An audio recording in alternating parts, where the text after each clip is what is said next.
dengan yang namanya tarif. Kamu tidak ikut saya kenakan tarif. Kamu tidak ikut ini, saya serang kamu. Itu sudah nyata.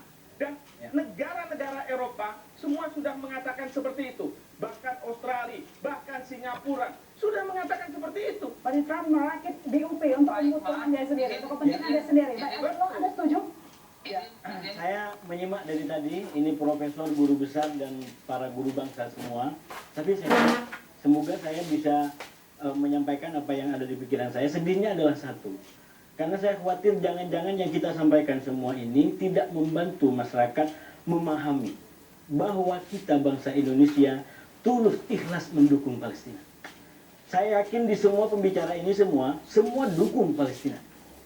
Tapi gara-gara framing pemutusan, saya khawatir justru yang kita bicarakan tidak membantu rakyat kita dalam memahami ini. Padahal kalau ditanya semua ini kurang lebih saya yakin sama. Kita dukung Palestina, dukung Palestina.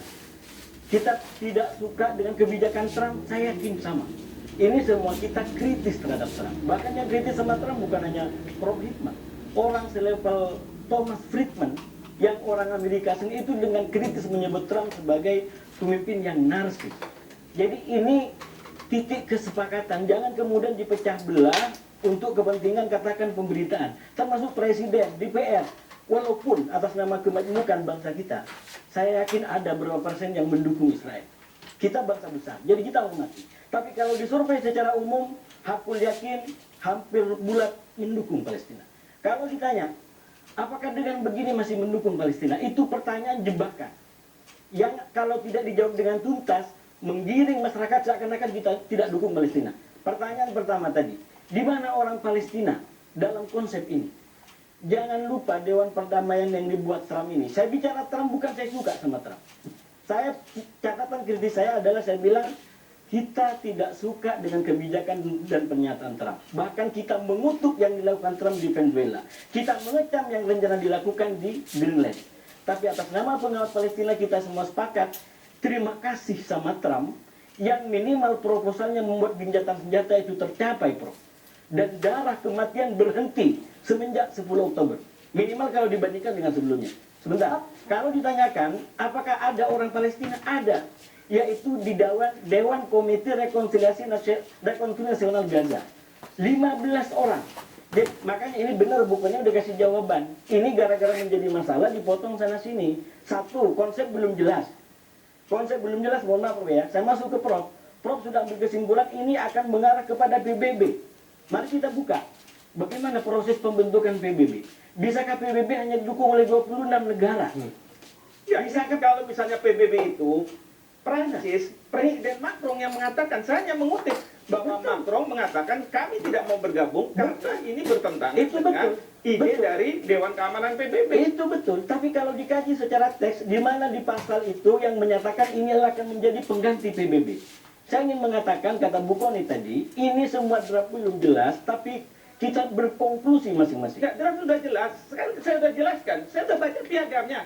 Saya nggak tahu kalau misalnya teman-teman yang berkomentar itu sudah baca belum? Bandingkan dengan resolusi Dewan Keamanan PBB yang berkaitan dengan 20 prinsip poin dari Trump. Dan itu 20 poin itu ada di dalam aneks, di dalam resolusi ini. Nah kalau kita gabungkan gini, saya ini sebagai ahli hukum, saya harus bicara soal pasal.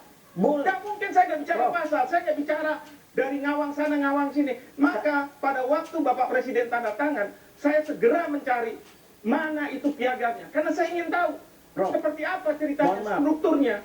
Saya masuk. Saya juga sama. Kalau ternyata ini akan menjadi pengganti PBB, mundur. Karena pertama itu tidak sesuai dengan mandat pembentukan ini. Jangan lupa, Dewan Perdamaian lahir dari mandat Dewan Keamanan PBB 2803. Itu tapi kan dibaca. Tadi kan Ina udah mengatakan namanya sama. Saya bilang gini sama mahasiswa saya. 1 minggu berapa hari? 7. Saya bilang brengsek kamu. Kenapa? Tanya dulu hari kerja atau hari kalender. Kan ada 2 penafsiran. Sama seperti BOP. Kita bicara BOP antara resolusi Dewan Keamanan PBB dengan piagam setelah kita bandingkan beda itu. Iya. Saya sekali lagi menghormati perbedaannya, tapi sekali lagi di catatan saya ini menjadi masalah di antara kita karena tadi konsepnya belum jelas, kita sudah berkonklusi masing-masing. Justru Yang kedua soal Palestina. Oke, karena kalau Anda anggap Anda sebagai belum jelas, kenapa harus masuk? Ini masuk dalam dalam badan yang tidak jelas, uncertain. Lagi pula